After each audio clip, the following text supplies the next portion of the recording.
till death. You have to read it. It's a masterpiece by her and have been prescribed in the syllabus. So it has something. Even you are the student of research. So from the perspective of research, you must also take it and read it. Because in the brief overview about the South Asian literature, because we are having gave a brief overview about the South Asian literature, and we are having here a term contemporary South Asian literature. So it means we are having a particular time or particular literary narratives that are happening in the recent time, in the contemporary times. So if we look at the history of South Asian literature, because first of all, mainly India, these countries, Bangladesh, Pakistan, are having even Afghanistan during the period of Akbar. I told you that was also separated when Mansingh went to fight for that, separated from India, Afghanistan. But we are having seven, or we share certain culture, traditions, rituals, linguistic paradigms, so many factors of the paradigms. Even we share Bangladesh, Nepal. So we also share borders in terms of border, in terms of geography, in terms of culture. So mainly that's also a question: how many countries? Because sometimes Burma or the Bhutan, we mainly have 7 countries. So contemporary South Asian literature, when you are reading this paper, you are supposed to read what is happening, how literary narratives are being produced, or what is the contemporary production in the literary writings in the current scenario, in the contemporary time, in these 7 countries. That will be the justified. How would you justify to read this paper when you would look at the entire scenario, what is happening in the recent time, in the contemporary time, in all these countries in South Asia, and to compare in terms of similarities and in terms of dissimilarities? What is similarities and what is dissimilarity in terms of the production of literary narrative, the contemporary politics that is happening, and how they are impacting? Because having this paper, contemporary South Asian literature, it means it is having some global resonance, because South Asia people or the scholars have already written a lot.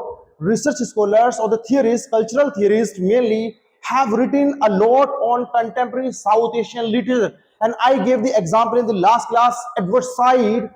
First of all, the Orientalism and East versus West. That also would be useful or lucrative for you to read, to understand the nexus, because we were mainly the British colony and how they impacted us and how we impacted them. The first questions, then will start your reading of South Asian literature, and what happened after that, because contemporary time and after independence, with these countries, with the British colonials, or in terms of colonialism, in terms of post-colonialism, in terms of imperialism, what happened over there, and how that period, that imperialism, that colonialism, that and this that's running post-colonialism, how that impacted and how that is still impacting us.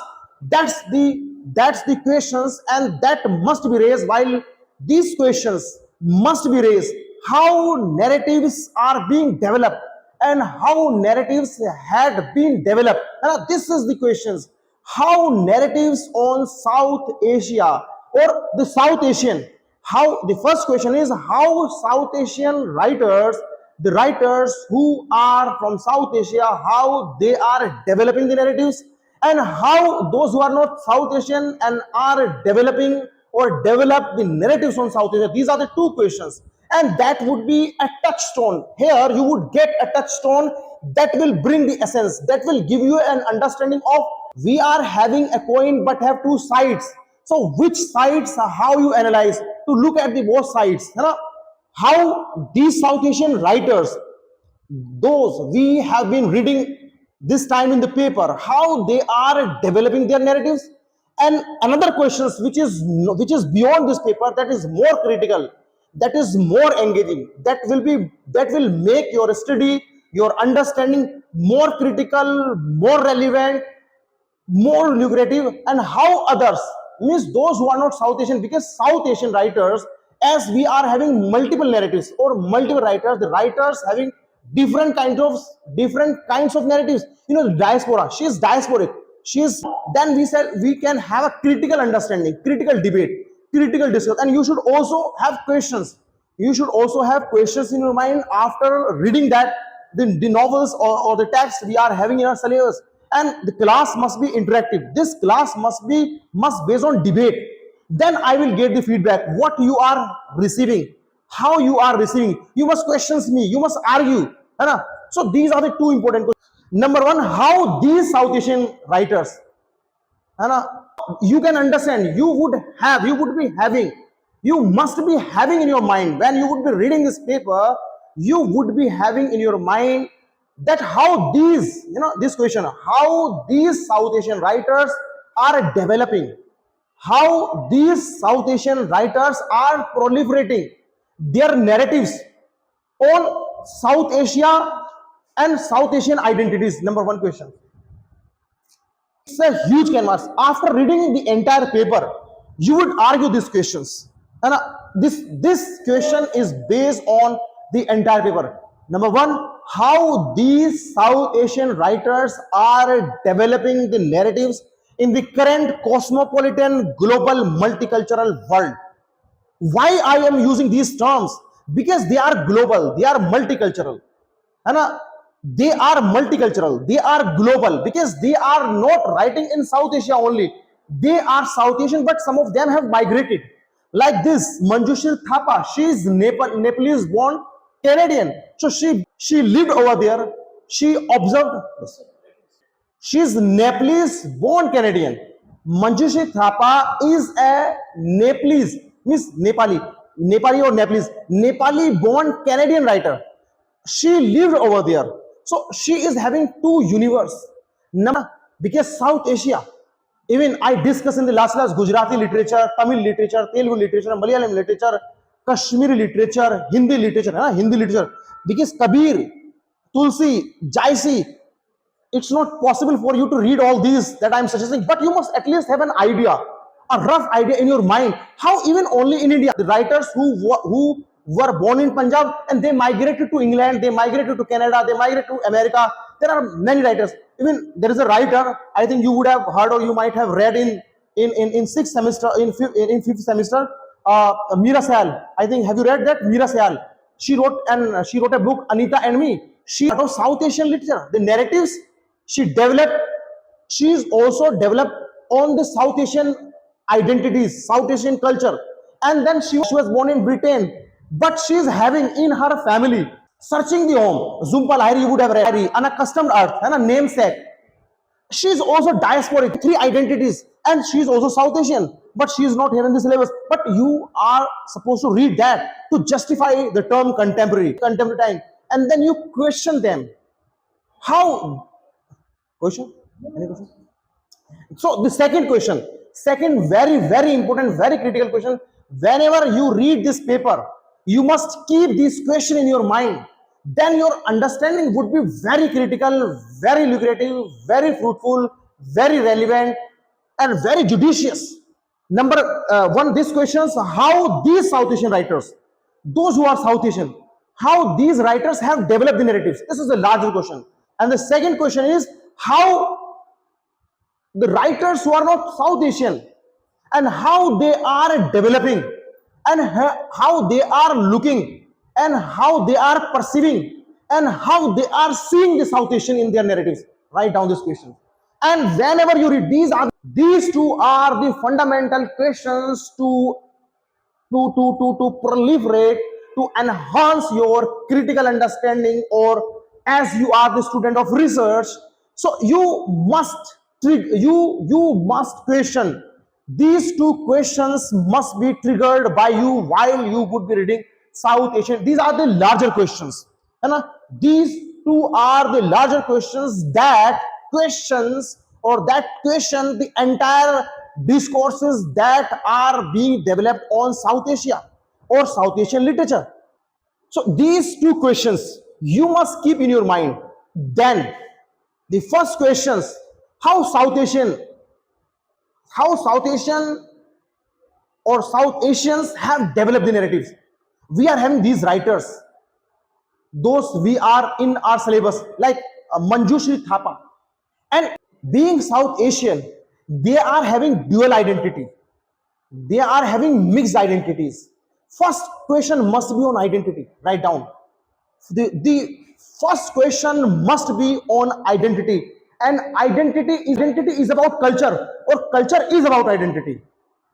And I suggested you a book, a critical book or theoretical book by by another book that I suggested in the last class. You must have that in print.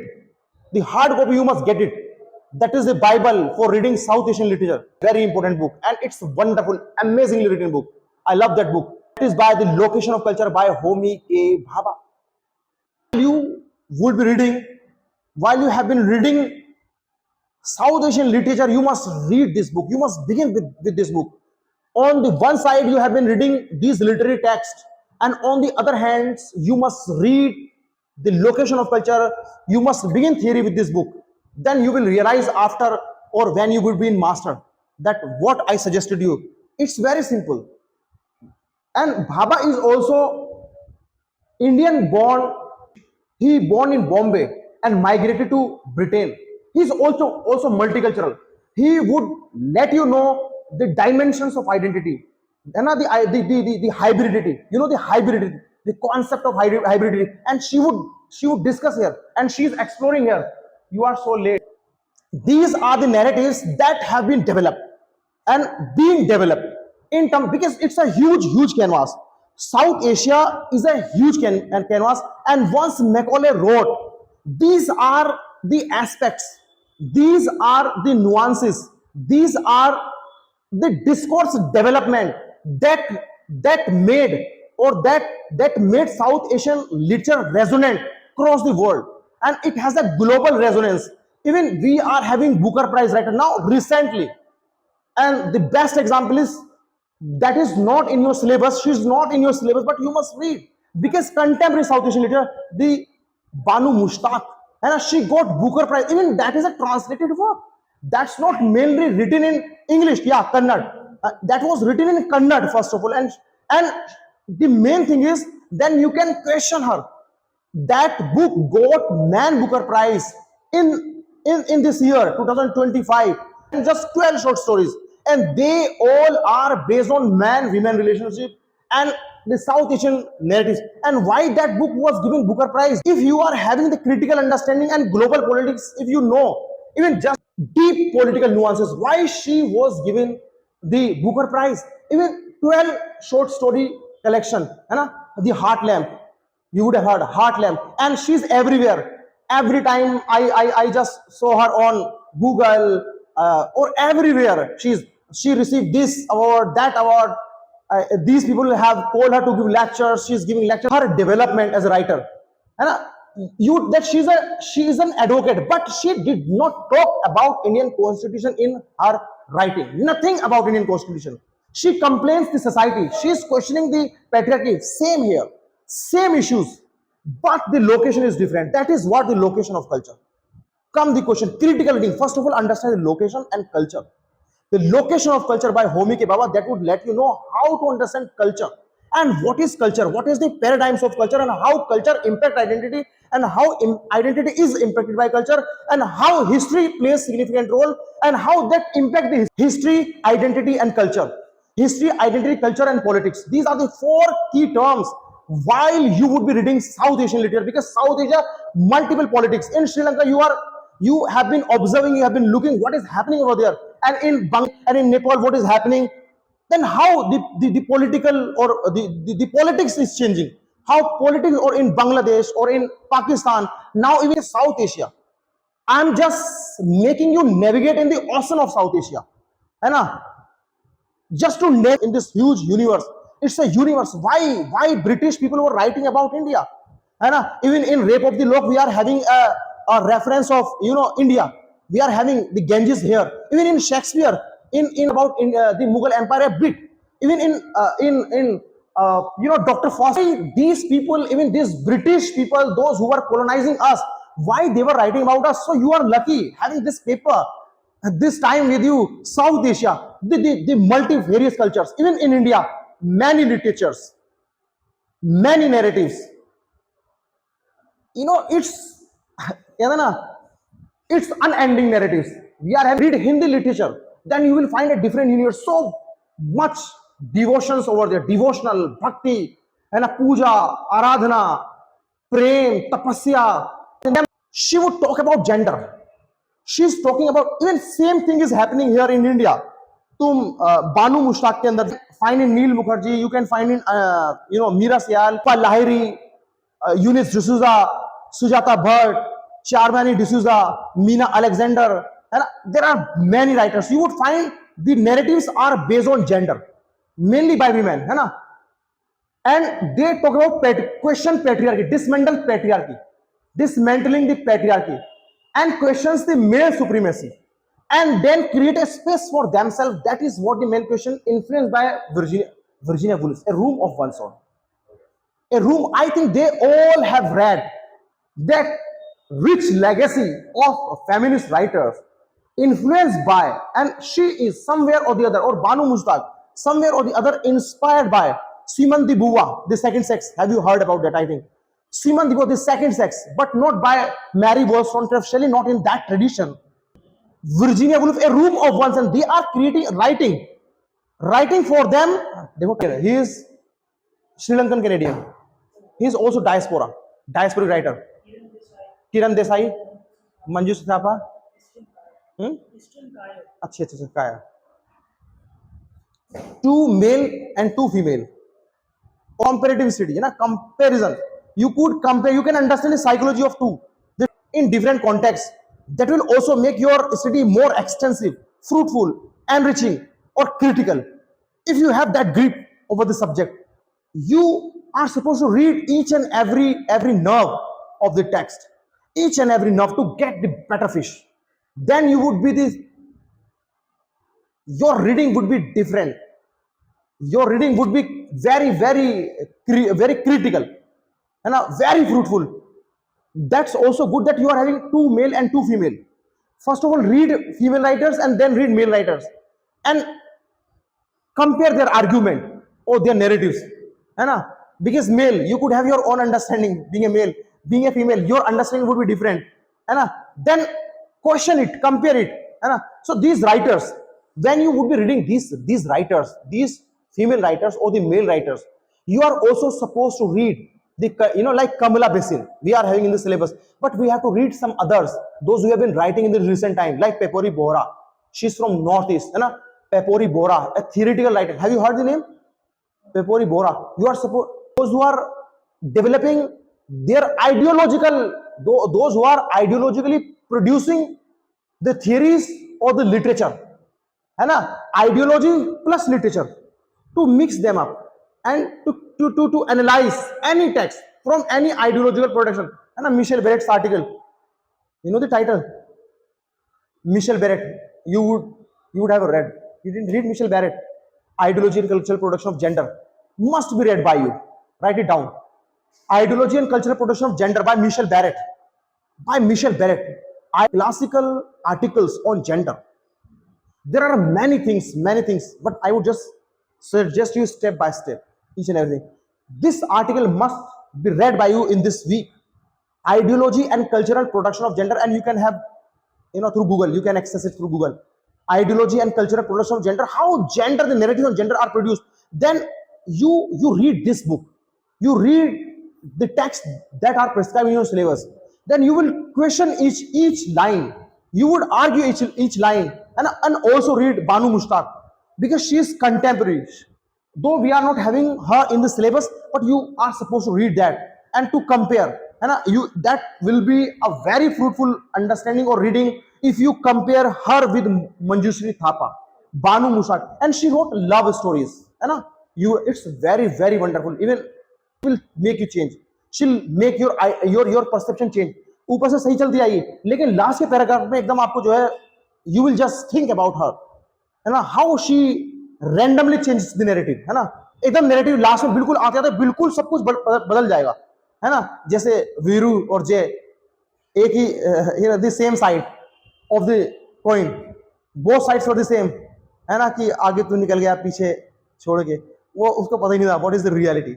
Then you would know and you would question, when you would be reading the Indian writers, you must know, you should a bit aware about the Indian Constitution, human rights, female rights, gender and constitution. ठीक है? What's your name? Khushi. Your name is Khushi. Ranshu. अच्छा.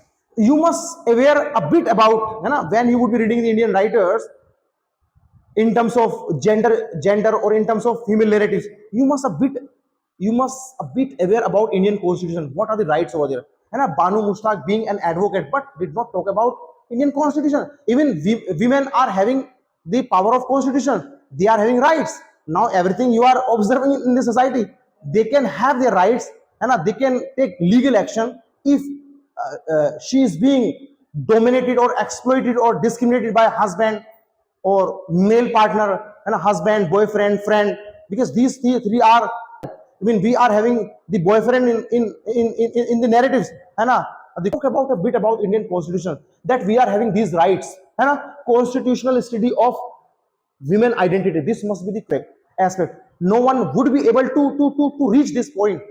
Constitutional study of gender. I would suggest you a few books on that. I could suggest you a few books on that. If you would read, that is your, if you wish to read, you can, otherwise you can skip. That's on you. Those who want to excel, they can read. Those who want the better fish or catch the fastest train in terms of gaining knowledge, then they can. Any question? You would be having any question, you would be wondering. This is everything. Because you will find all these aspects. You just read it yourself. That will be, your reading will be extraordinary. Believe me. Just read it as soon as possible and read it at least 3 times or 2 times, because each time as you would excel in terms of theoretical production or in terms of theory, every time your reading will be different, will be more critical, will be more compact, will be more comprehensive.